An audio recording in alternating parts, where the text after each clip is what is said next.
So the whole idea is to realize that the more we are aware of the woundedness of others and have a sense of kindness and respect and understanding for them, the more we come from a place of listening to them rather than trying to change them, the more harmonious our relationships will be. And we can actually practice loving speech. We can actually do that. And they've done a lot of studies that have shown that relationships where people do practice loving speech with each other, that they last a lot longer than when they don't.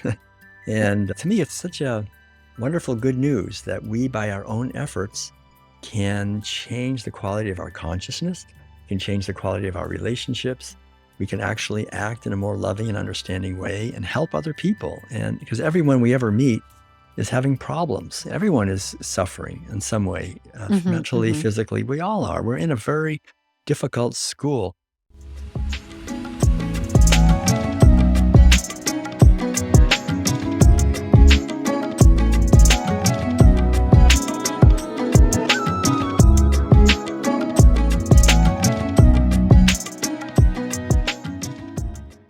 Welcome, everyone, to the Spiritual Forum. I'm so glad you're here. Just a quick reminder to do all the stuff that helps support this podcast, which is a voice of hope, inspiration, and awakening. You can subscribe on YouTube and you can do a rating and review on Apple Podcasts. And don't forget to sign up for my newsletter at thespiritualforum.org. And that's enough about what's going on here. Let me introduce you to my guest. Dr. Will Tuttle. He is a repeat guest, and he's the author of the international bestseller, The World Peace Diet, which was published in 18 languages. A former Zen monk, he's featured in a number of documentary films such as Cowspiracy and Christspiracy and A Prayer for Compassion. And he's a co-founder of a worldwide prayer circle for animals, a frequent radio, television, and online presenter. With his spouse, Madeline, a Swiss visionary artist, he's delivered thousands of lectures in all 50 states and 50 countries. Will has been a guest on my podcast twice before, and today we're focusing on his latest best-selling book, which is called The World Peace Way. And my understanding is it's a companion book to Food for Freedom, which is what our last conversation was about. And they're both bestsellers. So welcome, Will. Thank you, Carol. Thanks. It's wonderful to be here. Thanks, everyone, for listening in. Yeah, it's always fun to be with you, Will. You always have so much wisdom, and your books are really extraordinary and a really powerful voice in the world. And I'm really excited to talk about this new book. But first, you said you'd be willing to go through some rapid fire questions just so people can get to know you a little bit. It's kind of fun. And if you don't All like the right. question, you can just pass. Mm. All right. Okay. In a nutshell, I know you've got a big message, but if you had an elevator speech, short, what would be your message to the world? That we've all been given this fantastic gift of a body that does not require any animals to be abused and killed to nourish us. And so we can thrive without doing that. Wonderful. Thank you. Thank you. Outside your family and friends, can you share who is a great inspiration to you? Ooh, probably Bodhidharma. Yeah, he was Okay. a great Zen teacher in China back in the 6th century. But the great spiritually illumined people from the Buddhist tradition, all the religious traditions, I really resonate with. Okay. All right. That sounds good.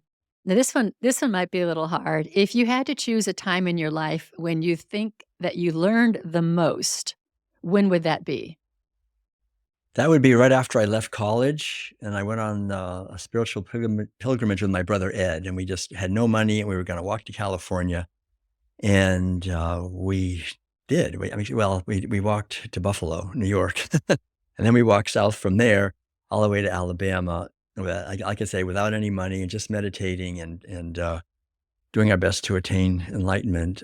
And this was back in 1975, and I felt like every day I was a sponge, just learning so much about myself and about the world. I left the world. It was really I have never come back in a sense. I'm still here, but not really.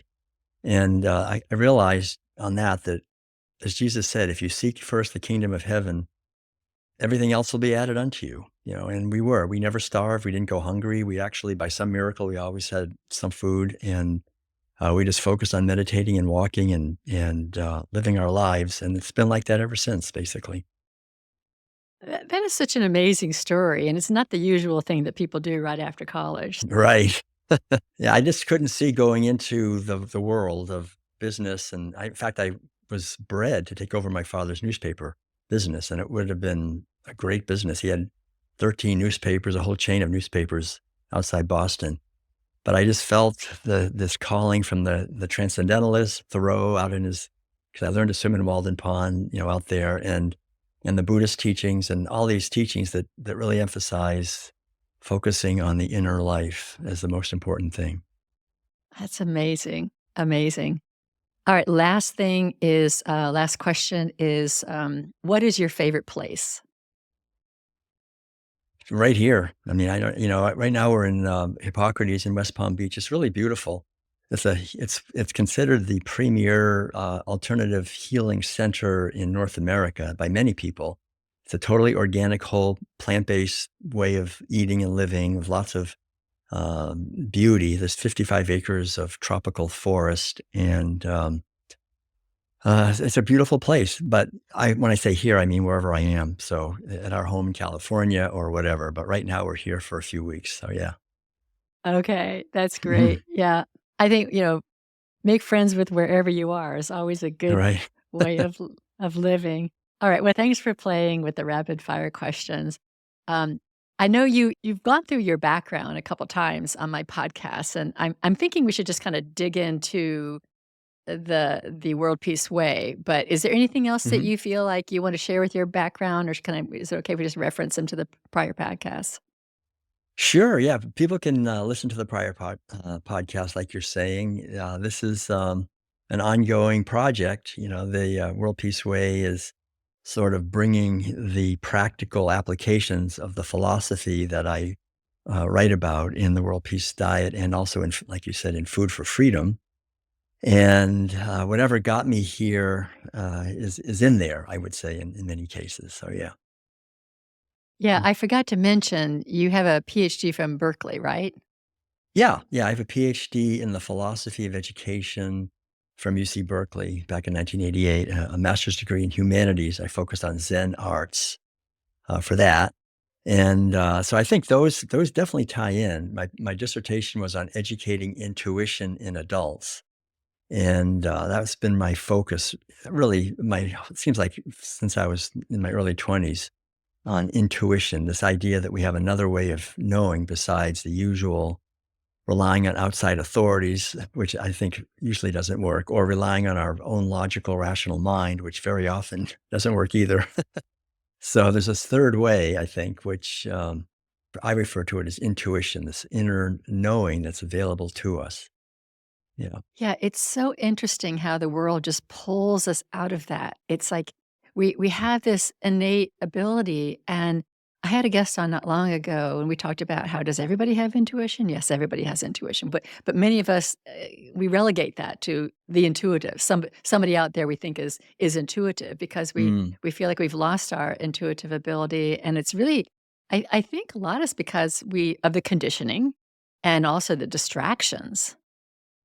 Well, yeah, both. I think they go together. The conditioning, though, is deadly. I mean, for intuition. I mean, we are conditioned from the time we're little kids not to spend time looking within, or to be quiet in nature, or to not be busy or trying to sort of do something to show what we've done in the outer world. But beyond that, to always trust outside authorities about everything. Go to a doctor if you're not feeling well. Your body's not capable of healing itself. You need a drug or you need a procedure. You don't know really what the weather's going to be. You have to go, look there on an app, or you don't know anything. We don't know anything without the experts telling us. And it's really hardwired into us in school, where we're rewarded if we can please the authorities by showing them that we can tell them what they told us back. Like we can repeat what they told us. Then that's totally, then you're on the right track. You've got truth with a capital T, because you can We're repeat smart, what the yeah. authorities told us, and you get grades. And if you don't get good grades, you're in bad trouble. So this isn't just a sort of a passive kind of an indoctrination. This is very active, and very painful, really. I mean, if I don't get good grades, my parents are mad at me and, all kinds of things. So we really desperately, in many ways, cling to this idea that the outer authorities must be right. And then, like you say, the distractions keep us always on this hamster wheel of looking outside of ourselves and being entertained by Mhm. people and not actually taking the time. And it's really quite a lot of work actually to quiet the mind, to develop the inner discipline, to listen internally. And kind of looks like it would be easy if we see people that seem to be intuitive. It seems to be kind of natural to them. But I think it's in a lot of ways, it's kind of like learning an instrument in a way. Somebody can sit like my father played the piano, and I looked at, I said, I want to play the piano too, Dad. And he said, Yeah, you can. You just have to practice. And I think that sums it all up. And so I did because he was a role model, and I started taking lessons from him, and then later from sort of this professional teacher. But I always had on the kitchen bulletin board this chart with my time that I put in. I had to write it down every day, 30 minutes, 45 minutes, whatever it was. And I didn't like it in a certain sense. I mean, it was like sometimes I would have rather have done something else, but I had this feeling and this example and this yearning. And so I did it. Basically, I just did my scales and my arpeggios and all these different studies and learned Mozart and Beethoven and these different things. And so people say, "Oh, you're so lucky. You can just sit at the piano and you can just play. You're so lucky." No, And it's not luck. it is lucky. I mean, in a sense, but I'm fortunate that I had the yearning, the example, the context, but then I Uh-huh. had to put in the effort. It's kind of like Henry Ford was reputed to have said when someone said, "Gosh, you're so lucky, Mr. Ford." He said that thing. "Well, yeah, I'm lucky because I put in a lot of effort." And I think he always also said, or maybe it was Edison. I think it was Edison who said, "Genius is 99% perspiration and 1% inspiration." It's really. I think there's a lot of truth to that. If we just put our time in, take a time every day to cultivate a practice of listening within, that lays gradually the foundation for intuition in many ways. That's one of the important things, to just take time to quiet the mind. I don't think we should feel that we can just indulge our mind running around, jumping from this to that, from our iPhone to our computer to the TV to people to this and that, and then think that magically we're going to have intuition just about everything. It's not going to happen. We're going to be just bouncing around and not knowing what we should be doing. So we have to take our mind in our hands and get to know it and become friends and see how our attention moves and work with bringing it back and develop this capacity to be a witness, to watch our mind. And then we can begin to discern the difference between those mental impulses that are just coming from our programming and memories and what's really coming from our own true nature. And that is we can do, but again, I think we have to actually do the work to understand our mind, and nobody can tell somebody else how to do that. We are called, really, if we're interested in this, to put in the time to do that. Well, I think just like with you and the piano, though, you had a yearning for it. And I Yeah. think so many of us don't have the yearning to put in to practice the presence and practice our intuition because it seems like the world that we are living in, the construct that we're living in, is working for us. And I think that sometimes until it stops working, or if we have some other desire that causes us to have that yearning, then if we don't have that yearning, then we're kind of stuck in the programming. I'm really interested in knowing from you, when did you kind of wake up to the programming? That's something, the conditioning, is that something that you've always seen? I know I was definitely myself getting the grades and repeating back the stuff to the teachers. It's embarrassing to me that that was my past, but I get it. That's where I was then, and that's what seemed to be the right thing to do. I'm wondering if you've Mhm. always been seeing the conditioning, if something just kinda, like, popped you out of that. Yeah, that's a great question, Carol. I think I was very similar to you, in a lot of ways in the sense that in my early years, and all the way up through high school, I was an achiever, and I really Mm. liked getting good grades, and my father would give me $10 if I got on the dean's list or whatever, and I said, "Okay, I'll take it, I'll do it." And I did get good grades, and I did kinda work for them, and not just grades, but in everything, in athletics, and in other things. I made my own soapbox derby, and I wanted to win the race and beat everybody. I did a lot of things like that and kind of went along, but I was blessed, I think, with parents that were pretty psychologically and creatively free. My father played the piano, my mother was an artist, he was a writer, he owned newspapers, so he was a businessman, but he wasn't really a businessman, he was much more of a community activist kind of person, and he was always debating and questioning and arguing, and he always said, don't care what anybody thinks about you. It doesn't matter what people think. You've got to do what the right thing. And he would say that. But when I was a teenager, I just cared about what other people thought. That was the most important thing in many It's ways. pretty I, normal for I, I teenagers. wanted to be, I wanted to fit in. But it was Sure. really when I went away from my family down in Concord, Massachusetts, up to Maine in college.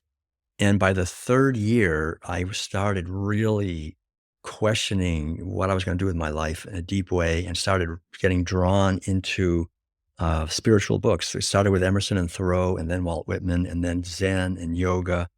And back in the early '70s, this was kind of unusual, but it was out there still. Ram Dass had just written the book Be Here Now, and there were Mhm. these, and I started reading, the Bible. I was reading whatever I could get my hands on with a sense of, urgency and that yearning, and then I remember I started writing in a journal, and I started writing, and sometimes I was pushing so hard on the pen that I was ripping the paper. I was really wanted to know what I'm gonna do, that kind of thing. So, there was a tremendous amount of passion in my being and I started meditating really hard to understand because I had to decide whether I was going to take over my father's business or not. It's like a Mhm. existential, big, huge question right in my face. So I decided not to. That was like a big thing. And I remember telling him, I'm not going to take it over. And I was groomed. I had done everything. I had been an editor and I had cleaned and I had worked on the press and I had done everything, taken pictures and all these things, over the years since I was 6 years old. And, um, and I said, my brother Ed and I we're gonna walk to California on a spiritual quest. We're not gonna do this.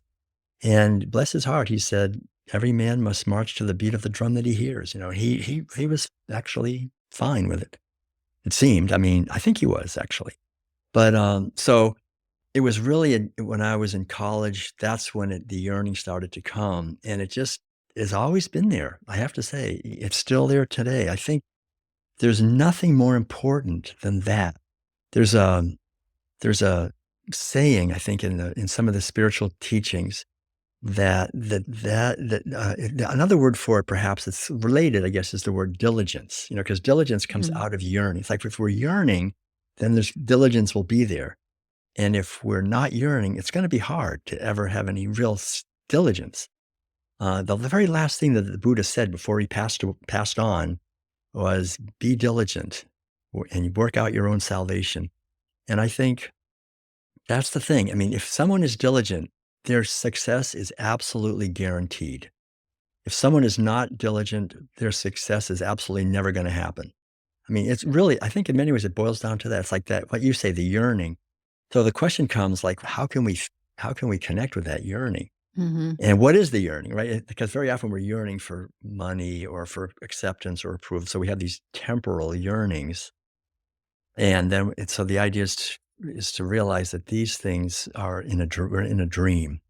We have to raise the vibratory level of our yearning so that we're yearning for higher awareness and for the benefit of all beings, to kind of just bring it to a higher level. And then I think it just can take over. But there's always, like you say, there's this conflict between the worldly pressures and this deeper yearning. And the worldly pressures are very strong to have us forget that and to Mhm. siphon it off somewhere else. And that usually leads to misery and to addiction and to alcoholism, drug addiction, who know, all kinds of things because we're not fulfilling our purpose. And the purpose, really, to fulfill our purpose, I think that's the great yearning. is in Yeah. our hearts, but to find that purpose is the thing. So, Yeah. Yeah. It seems like this world is set up for us to really struggle with that, um, and that's the spiritual path, it's the hero's journey to take the journey, the inner journey, the journey that the purpose that we're called to be, to discern what the purpose is, and to step out over the cliff, not knowing not knowing how we're gonna be held, whether or not, there's gonna be a bridge that shows up, and it can be really scary, but that is the spiritual path. It's not just, crystals and angels and whatever else, and, waiting for a savior or all the other things that we've been trained. So, it's the difficult work in the inner world. right, yeah, exactly, and Yeah. it's very often it doesn't look I mean, what looks to be really good doesn't look good, and what we think is really good very often isn't. I see that a lot with a lot of the official narratives that come from the government and a lot of things. It's paraded to us. This is the safe way. This is secure. This is what we do. This is how we do things. And I can see it's really kind of fiendish when you look behind a little deeper. And things that look like maybe they're more selfish. You could say, well, I'm really going to focus on my spirituality now, and I'm not going to like uh, get vaccinated for other people or wear a mask or do these things that people think are really you should do if you care because we see more deeply and we say, wait a minute, that's actually not the right thing for me to be doing here. And so I think ultimately we have to find our own truth and and connect with that and live from that truth. Yeah, and I definitely wanna dig into your book, but before we Yeah. end that, there is whether or not you believe that evil is like an entity or if it is just us turning away from the divine, it is usually cloaked in the light, It doesn't really come out as this big, dark behemoth monster. Right. It It's it always deceiving. Yeah. looks it's very deceiving, it's deceptive, and we're just not trained to look beyond the deception and see what is underneath that, and to know that the answer is inside, whatever it is. We Right. need to follow our own inner guidance and know that that's where to turn. So first we have to remember we gotta turn inside rather than, be scared by the monster or to not see the monster under the light.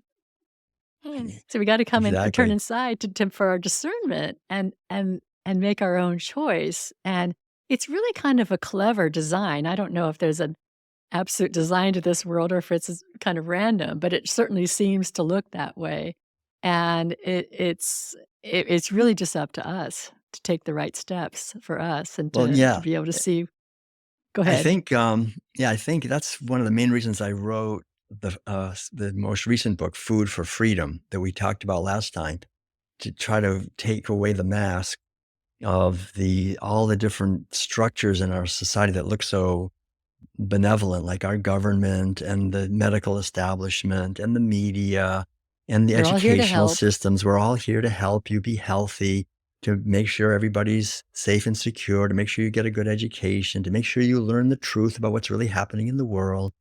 And they really present this mask of authenticity and friendliness and respectability and honesty and so forth. And we have to understand that there are forces that are behind those masks that are using them in order to control us and control our mind. And so that book really talks about understanding that sort of philosophically and in a sense with specific examples. And this newer book that we're talking about now, The World Peace Way, is how we can actually live our life to fulfill happiness, health, and freedom in a practical way, like in our daily life. And so I think they go together. And this has sort of been the missing piece, I think, is just what we can actually do. Yeah, the World Peace Way is very practical, and you share 6 keys. Is that the right term, 6 keys? Yes. Yeah. Why don't we go Keys. into those?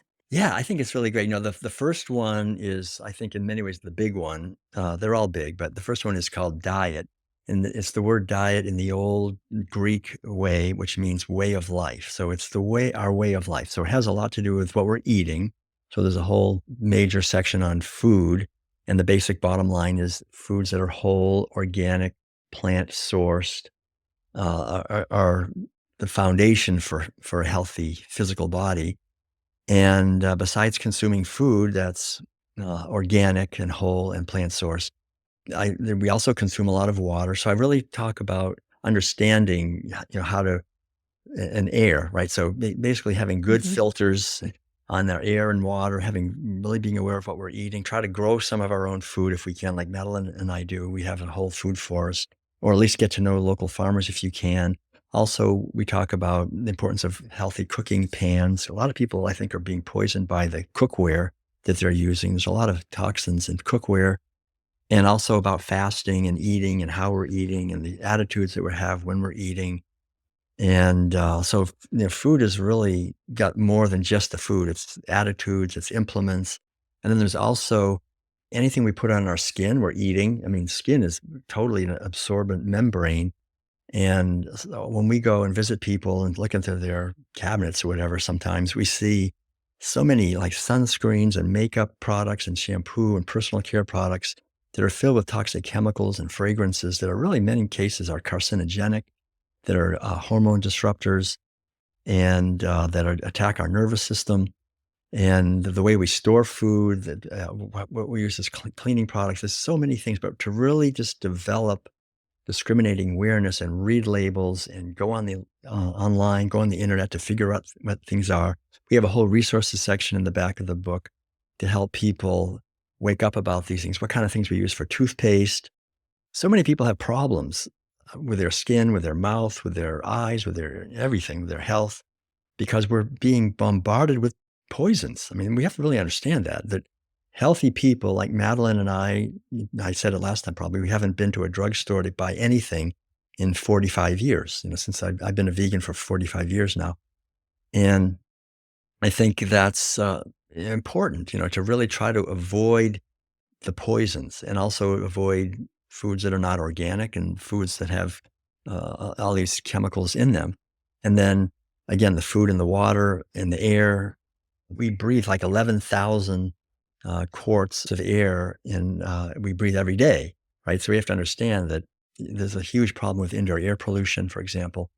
So basically, that's the first chapter, understanding that. And then finally, the other part of the first chapter of nutrition has to do with our thoughts and our sources of information and what media are we consuming? What books are we Mm. consuming? What conversations are we consuming? It has to do really also with the idea of right association. What kind of people are we hanging out with, and so forth. So this is all part of our diet, what we're taking, what we're eating, drinking, breathing, putting on our bodies, having in our space. We try to think of our home as a space of love, that everything there is clean and pure and uplifting and inspiring and beautiful as possible, and then just expand out from there and bring that to the world. And then the same thing in our relationships as well. So that's the first key, and it's one I think that's really critical for everything. Should I go ahead into the second one? Yeah, Or you have a before you do question or that, comment? Yeah.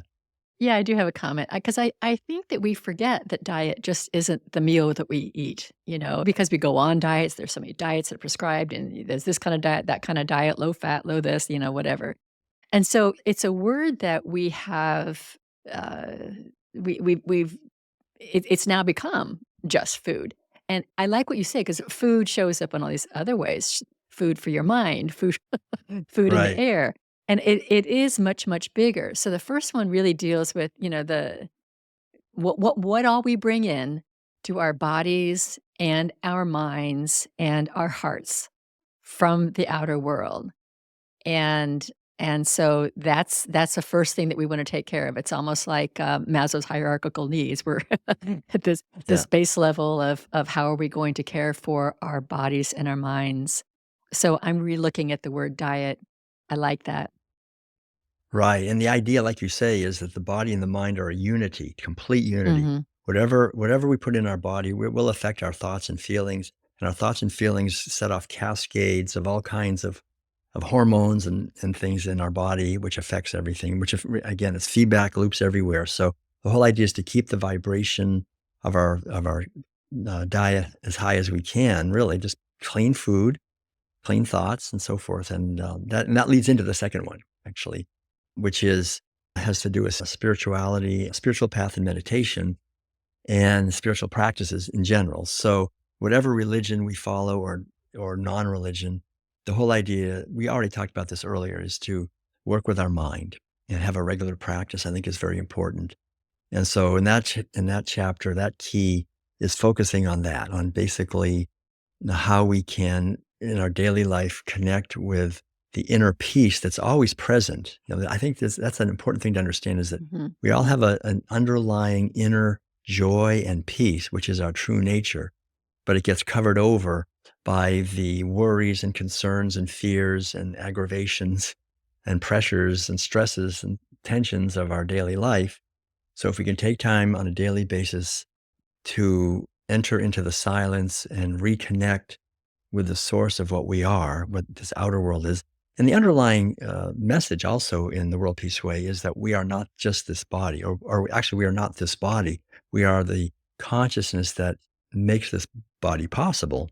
Mhm, And so mhm, when we misidentify with just a physical form, that's materialism, and we think we're just matter.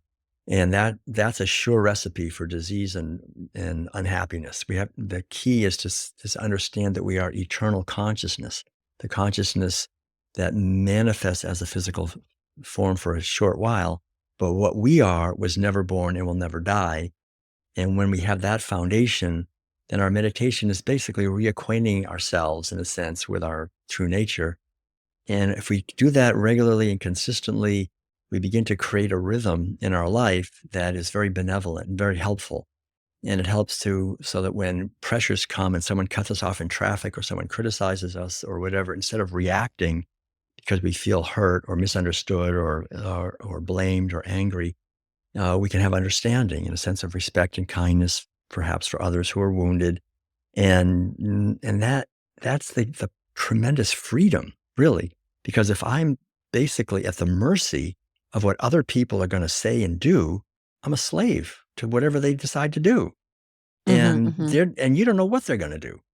So we don't have control over that necessarily, but we do have control over the response that we have to whatever happens in the world, and that's a tremendous power. So that this key has to do with really working with spiritual practices to develop this awareness that we are not just the limited mind and body that we identify with a name and a form. We're consciousness that's eternal, and we're far greater. And then the more we are able to understand that in silence, then bring that into our daily life. And then in our daily life, bring that back into silence. So we're creating that together. And Madeline and I have a practice we do in the morning, also at noon, also in the evening, before we go to bed. I think it's really helpful to bring it into sleep before we lay down, to bring a sense of peace and gratitude into our sleep. When we wake up in the morning, to again immediately connect with the idea of gratitude and whatever it is that inspires us. But for me, it's a sense of gratitude for another opportunity, another day to learn and grow and contribute, and kind of basically build our mind through these practices. And as we build our mind, we help to build not only our physical body and the body of our affairs, but the whole society. Really, that's one of the best ways we can bless the world, is to raise our own understanding and sensitivity to the subtle aspects of our consciousness. Yeah, it's pretty much the only thing we could do is to give ourselves as a gift. I remember when Yeah. I led a church. I led a church for, like, 10 years, and I remember when people would come to me with their woes and their problems and their challenges, and the first question I would ask them would be like, "Well, tell me about your spiritual practice." Because that's where it all starts. It's not a judgment, but let's talk about where is your spiritual practice now? Where's your meditation and prayer practice? Because that's where you're going to be, cultivating the patience and the ability to just be present Yeah. and not be so reactive. And that actually leads right into the third one, which has to do with relationships and communication. Because usually the problems that we have are Mhm. because of other people, and we think, well, gosh, if they would just change, If they would so, just be different. then everything would be great. Or, if I could change my outer world, my outer relationships with various people in my life. And so this, yeah, this key, the third one, has to do with basically the underlying idea that we have the power to take responsibility for the quality of our communication, the quality of our relationships.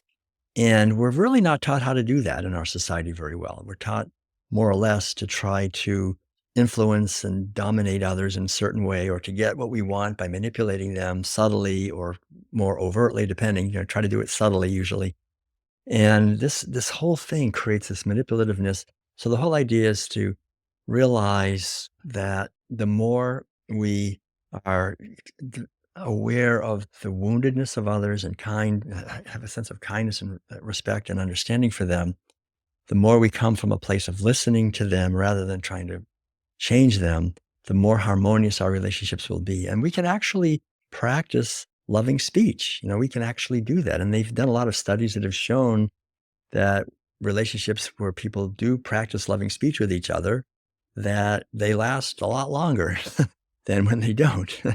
And so this is, to me, it's such a wonderful good news that we, by our own efforts, can change the quality of our consciousness, can change the quality of our relationships. We can actually act in a more loving and understanding way and help other people. And because everyone we ever meet is having problems. Everyone is suffering in some way, Mhm, mentally, mhm, physically. We all are. We're in a very difficult school. And I think sometimes I think of of the earth as a gymnasium. It's like mhm. if I go to a gymnasium, like a training center, I would not like it if I walked in there and the heaviest barbell was only 5 pounds. I'd sit there like, what the heck is this? This is so easy. It's so fun. So the earth to me is like going to this gymnasium where they have like really heavy weights. You get all kinds of things. You can really work out here. And it seems sometimes like it's too much, a little too heavy. But that's how we develop. That's how we build. We have these challenges and it seems so real, and it is in a sense, but you all know if we have a dream, it seems really real. It is real, but then later we realize it was actually a product of our consciousness. So the whole idea, though, I think on Earth is for us to engage and to develop our capacities and to really bring our relationships with other people to as high a level as we can, because that's how we help each other. We come here and we are each other's teachers, right? We are an example for each other, and to try to be that for others as best we can. So these all work together. Number two and three really go together as well as number one. They all kind of fit together. Yeah, I think Mm. sometimes what happens with relationships is people get so disenchanted with them that they want to withdraw. Like, I'm done with Hmm. people. I don't need people in my life. I just want to leave me alone. And that's like I Right. think going to the 5 pound gym. It may feel good, but you're not really developing. So I like that analogy of the gym. Right. Also in this chapter with relationships, you bring up the seven deadly sins, which I just thought was Mm. wonderful. Yeah. So the seven deadly sins is an old Christian teaching that I rediscovered when we had Pride Month, and I started thinking about Pride Month. So we're going to just celebrate Pride, and I looked it up and I saw, gosh, pride is the very first of the seven deadly sins: pride, greed, envy, gluttony, anger, sloth. And I thought about it, I thought, like, every single one of these is actually celebrated in our society. We praise the most gluttonous, the most envious, the most angry. So there's two teachings in that. One is that these not only create unhappiness for us and the people around us, because pride, I mean, I understand people want to be proud, like they accomplished something.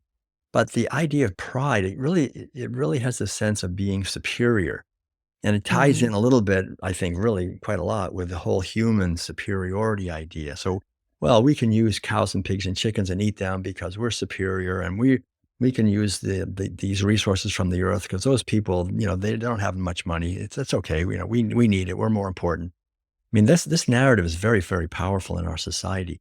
And the second one, greed, it's very powerful. If you just consume Mhm. more, the people we emulate the most are the most wealthy, and they actually have the most power. In many ways, we give them that, but they take it. But I mean, this greed idea and envying what other people have, like if only I had that. And we have advertising. Everything is based on showing our conspicuous consumption.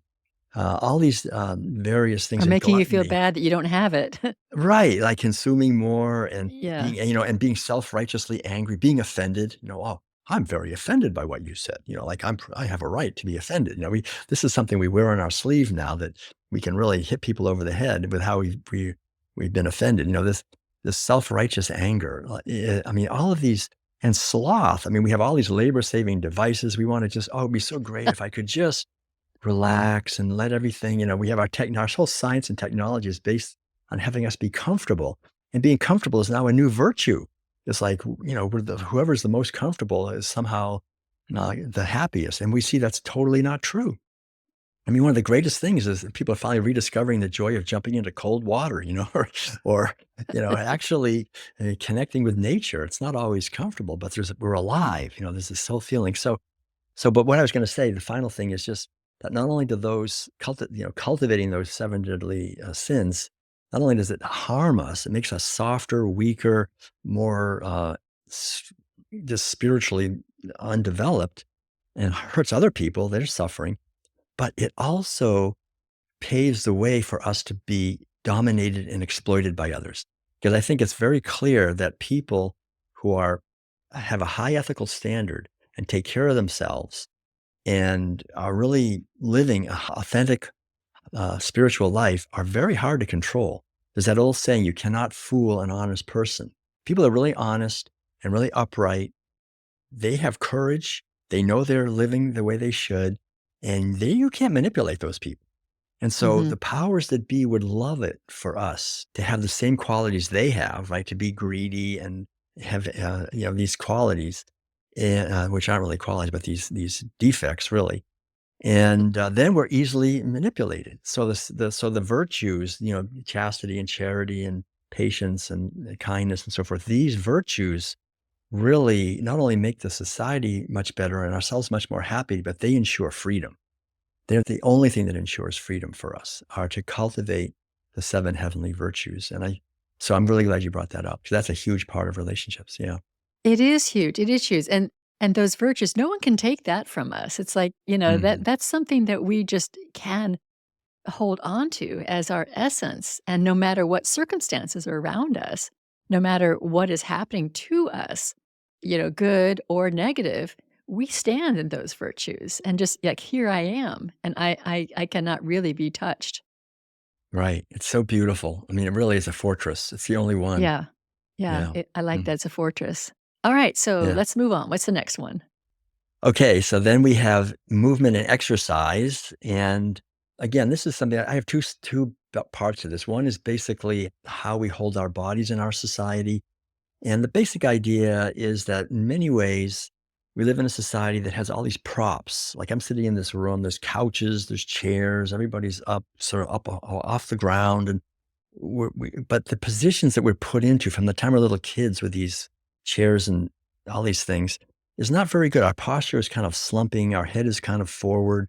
So it was so interesting when I left home with my brother and we started walking, I could not sit on the earth or on the floor. My knees were tight. I just was totally uncomfortable. But I saw these pictures of these yogis in India and China, and I thought, well, I'm gonna do it. So I started just sitting on the floor or on the ground all the time, and gradually, I played a lot of ice hockey, so I had these hockey legs they call it. I had these really tight muscles, and so gradually they loosened up. So since I arrived at this Zen center in Alabama way back in 1975, actually in early 1976, they didn't have any furniture. Everything was on the floor. They had these zafus and zabutons. They're cushions and things on the floor. We would have zafu and zabuton making parties, and we'd make them, stuff them with kapok and cotton batting, and we sat on the floor. Our dining room table was low, like on the floor, and we had to sit on the floor. So ever since then, for the last 55 years, whatever, I've never had any furniture in my house. I just have these zafus and zabutons, and I sit on the floor. I love it because I'm always sitting down, getting up, sitting down, getting up. on the floor. I built little tables close to the floor. Madeline loves it too, and she sits on the floor, and we're happy. And so that's one thing I think we kind of learn. We have this indoctrination that we're kind of superior to the earth, and we should sit up here, and we don't want to. We look down on anyone who's sitting on the squatting or sitting down on the earth, like that's some kind of slaves down there. We're the aristocracy, so we're sitting up here. And I think it's just part of our animal agriculture society where we see ourselves as owning and dominating nature and animals, but to just come back and maybe understand this and maybe learn to sit more comfortably cross-legged, or at least maybe or standing, maybe, and they have standing desks now. They have sometimes people sit on a ball and move around. Or, there's different alternatives because it's very important to have a good posture, and in our society, we don't really do that. I mean, most people, by the time they get elderly, their backs are bent Yeah. over, and it's just not a healthy thing. The energy can't really move in our body when the spine is all twisted and bent over and so forth. So it's really important to move and understand these things. I think on a sort of structural level. And so for me, going to Asia, living as a Zen Buddhist monk in Korea, everything's on the floor there. The toilets were on the floor. Just seeing that was so interesting. I realized why most Americans are constipated. We have these toilets that our legs are dangling down. I mean, it's a totally unnatural thing. So just to see that, just to like wake up and realize we're living in a way in a circus that's designed to kind of keep us being manipulated and sick, and we can change it, right? We can just do things in a different way. And the second part is just the importance of moving, not only running and jumping and doing aerobic things. That's what we usually think of, and that's good. It's good to do that, but also I think it's great to do yoga and tai chi and qigong. I do all these things every day. Movements that are more meditative, where we're moving energy and connecting and stretching and balance and flexibility. So our body is comfortable in the sense that it's strong and light and flexible and so forth. That this is a really a good vehicle for our mind, right? We have these two go together. So that's the essence of that chapter, I would say.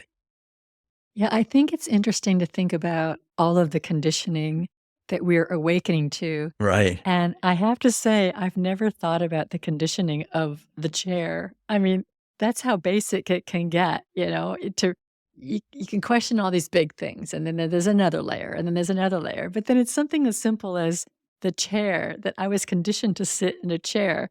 That's Yeah. pretty basic that we just so invisible to us. Why am I sitting in this chair? Well, everyone else is sitting in a chair. This is normal. And let's question Right. that. I love that. I wanna move on, but Okay. I want to at least come back to your 72-hour walking meditation. I thought that experience was so interesting.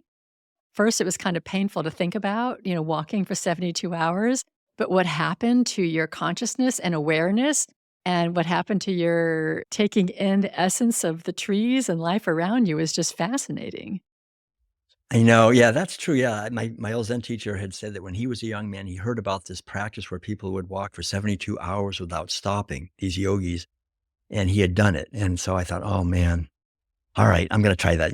I wanted to do everything he did, and so I did it one day. I started walking, and it was in the backyard of this little house in Oakland, and it was around a plum tree that we had in the backyard, this little small yard, but I just walked and walked, and it was very difficult. I mean, it was, like I I'll said, bet. after 12 hours of walking, I was like, "Oh, man," but I've done enough, but I had 60 more hours to go. So it's very big. It's like but but the main teaching was that by the time I got into the second day, and especially the second night, I think what happens is the left, at least for me, the left brain, I think, it sort of orders reality, started to just like move out of the picture.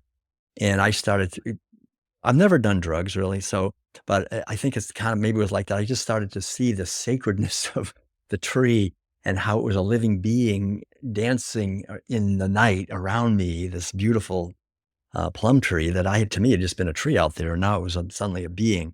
And I started to see luminous colors coming off of flowers, all these things. And maybe that's the way it really is, right? I mean, we just have this layer put onto us, and we don't see all that because no, we're taught not to see that. That we're sort of that side of our consciousness gets completely dominated. but it's available to us. And so I'm very glad that I undertook that practice to realize there's other ways of seeing and that we can attain It's them. amazing the Yeah. idea that the left brain just kinda steps aside, your right brain takes over, and Yeah. what comes to life, like, that may be reality. That probably is reality, and we're all kinda missing it because you put on all this left brain conditioning and Hmm. glasses and everything. That was a fascinating Right. part of your story. I really like that.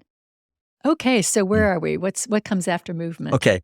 So we just have 2 more, and so the number 5 is nature, and then number 6 is creativity. So basically, the message in number 5, the key that number 5 offers is nature, and just the fact that we are so much in our world, we're just living in human-created boxes of some kind with colors. Everything's artificial. The colors, the temperatures, the shapes and so forth. And just being in nature is one of the greatest ways we can feed our own health and the health of our psyche, of our body. There's something called forest bathing that the Japanese have popularized, and it's going all over the world where people just going into the forest, just being there, they find that it's just all these different indicators are improved, both mentally and physically.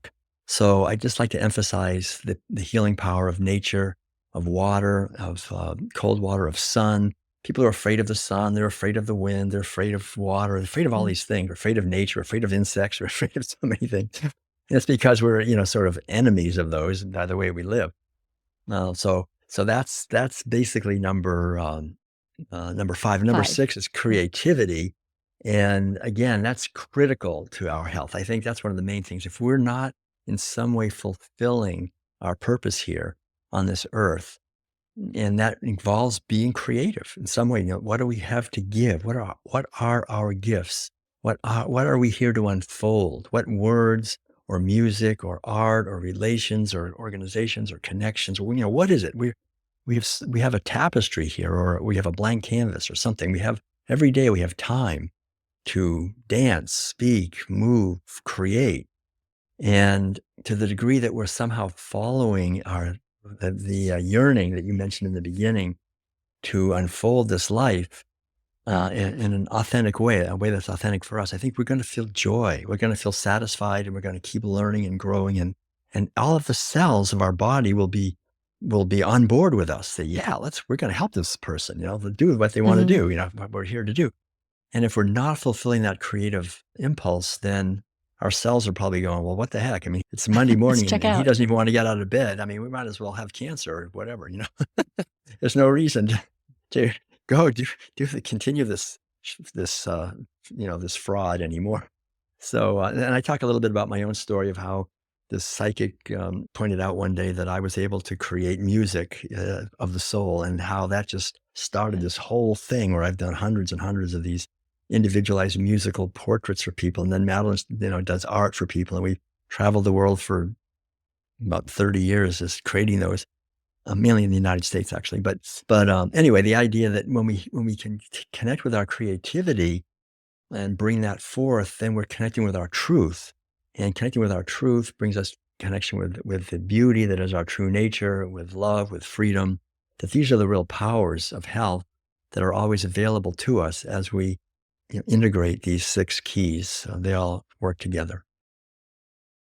Yeah. Yeah, Mm. I when I was reading about creativity, I was thinking about what happens in what, quote, "retirement," that people have, Right. worked their whole lives at these slaved at these jobs and these corporate jobs, and I remember back when I, worked in a corporation, there was one guy, I won't mention his name, but, he retired, and I don't know that he had a plan. You don't necessarily have to have a plan, but he died quickly after retirement because I think it's kinda like his soul was like, "Okay, if you're not keeping me going, what am I Right. here for?"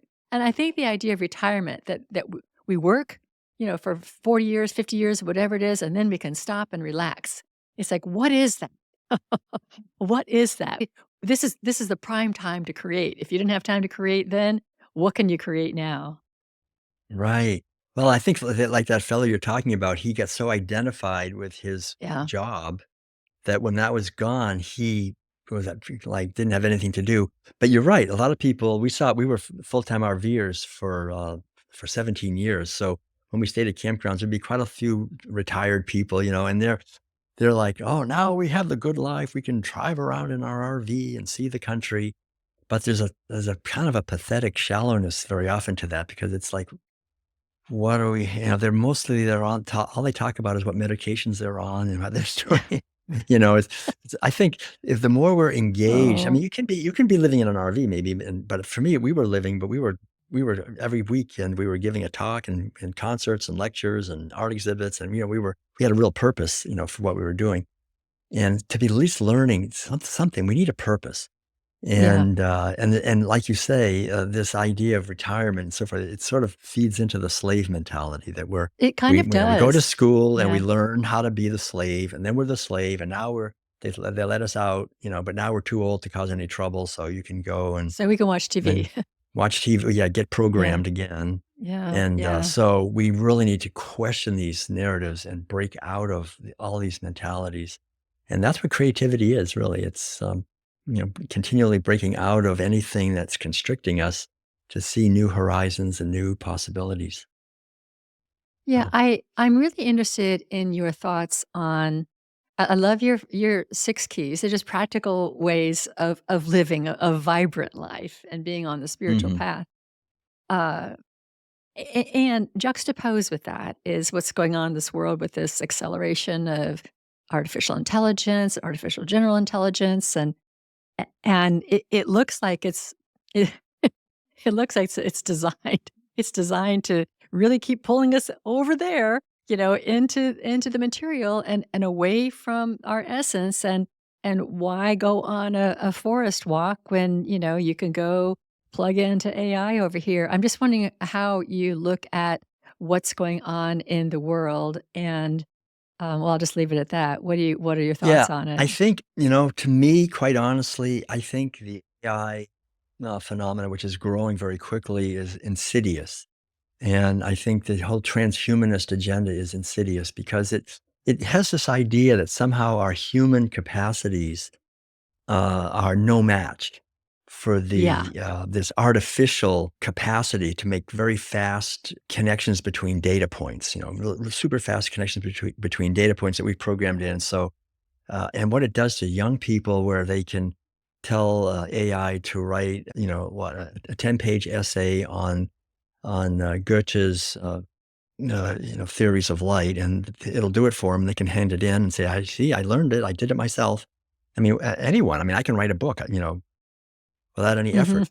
To me, the act of writing a book, and I've written a lot of books, is a discovery process. As I'm writing, I'm learning, and I'm putting things together, and it's a fantastic thing. The worst thing in the world would be for me to have AI write it, and then I just edit it and then put it out, because it takes away the exploration, and it really, I think, makes us feel less than human, essentially. Like we're just manipulating a game, like we're gamers, or we're manipulating something. We're getting what we want.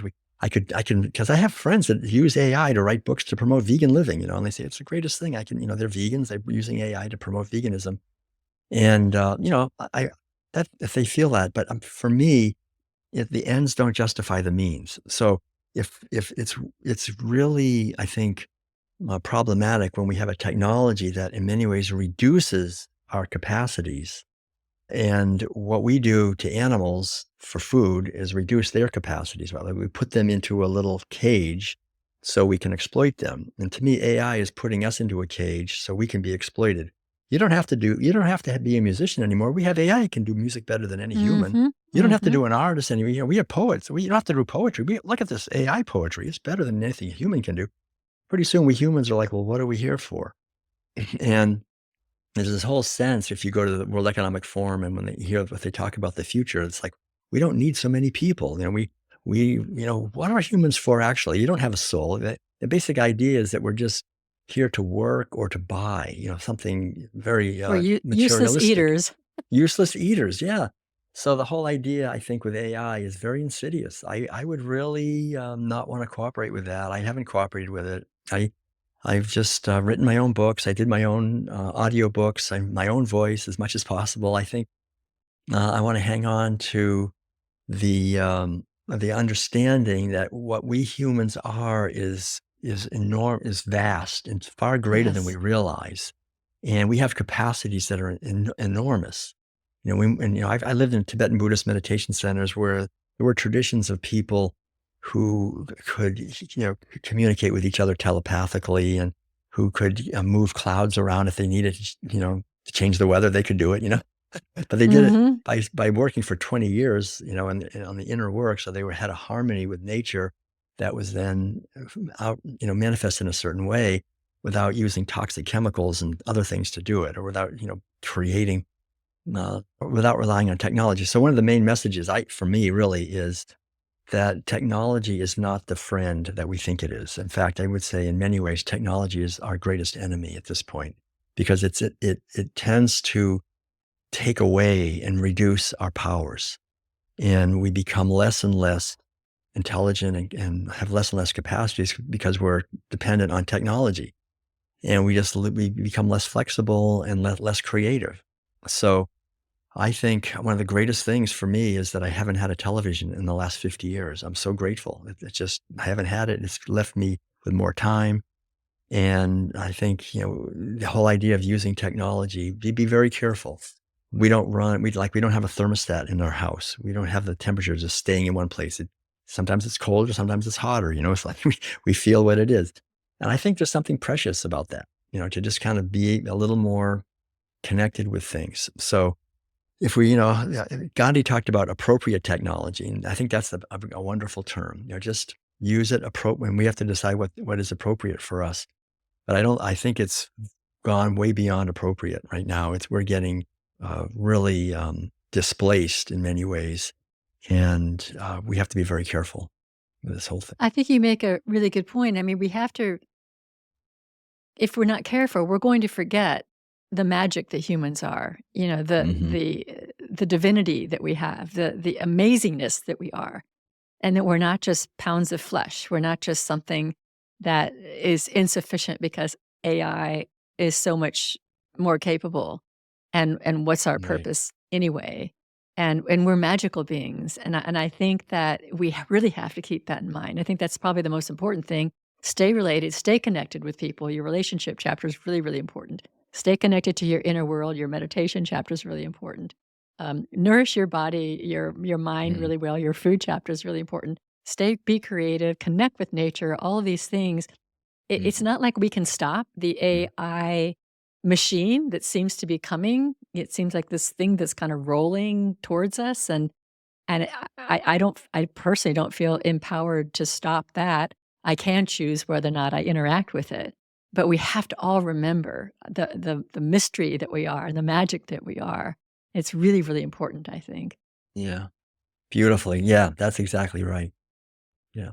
Yeah. Yeah. Well, so I Mm. I I think you wrote this book to kind of move from the why we are where we are into the how we can live now. I think that's what the Right. purpose of this book is. Is that right? Exactly, that's the whole thing, to go from the why. The why is important. The why is the fuel. It's kind of the yearning, we have this yearning to be healthy and to be part of a more enlightened and aware and harmonious and freedom-filled world, but how do we do it? So once Yeah. we have the fuel, these are practical, workable steps that everyone can take, and there's a lot more that we didn't have a chance to talk about here, and there's a Of whole section course. of resources in the back, but yeah, I Yeah. hope Yeah. people will, get a copy of The World Peace Way because it's a pathway. The word "way" is a perfect word, I think. It's the way to another level in a sense that we can all, walk on our own. No one can walk it for anyone else. It's up to each one of us to actually walk the walk. Yeah, I agree. So, I love the yeah, term way. And the last thing that I want to highlight, and then I'll turn it over to you for your last words. The way is a process, and you've described what you and Madeline do, and I think that's such a reach for a lot of people. I think people, I don't know that they're gonna overnight get rid of their TVs and sit on the floor and yeah. walk 72 hours and things like that. I mean, I can just see people going, "Well, that's too much for me." But I think, and I Mm. think you would agree that we're talking about people taking steps along this way Yeah. in the way that they're led to take the steps. Right, absolutely. It's all about steps, and what seems like a big step now, when we get a little bit bigger, it's not such a big step, right? We grow and things become more easy. So, yeah, exactly. We can move in these directions. Every day we can Yeah. become a little more connected with, dancing around, being creative, or eating a little more, whole organic foods and so forth. Yeah, exactly. Yeah. Okay, so before we close, is there anything else that you want to add to our conversation that we didn't cover? No, no, this is perfect. I mean, there's, yeah, a good overview, and I really appreciate the work you're doing, Reverend Carol, and I wanna thank you for that, and thanks everyone for joining us. We look forward to staying in touch. Worldpeacediet.com is a great place to go, or my name, willtuttle.com. You can see our, tour schedule. Madeline's, got lots of cooking videos and food forest videos we have, and writings and our class that we have, our online trainings and so forth. It's all right there. So we can stay in touch. Great, great. I'll have all the links in the show notes. Thank you, everyone, for Mhm. joining us. And thank you, Will, for sharing your wisdom once again. And I now close the Mm. spiritual forum.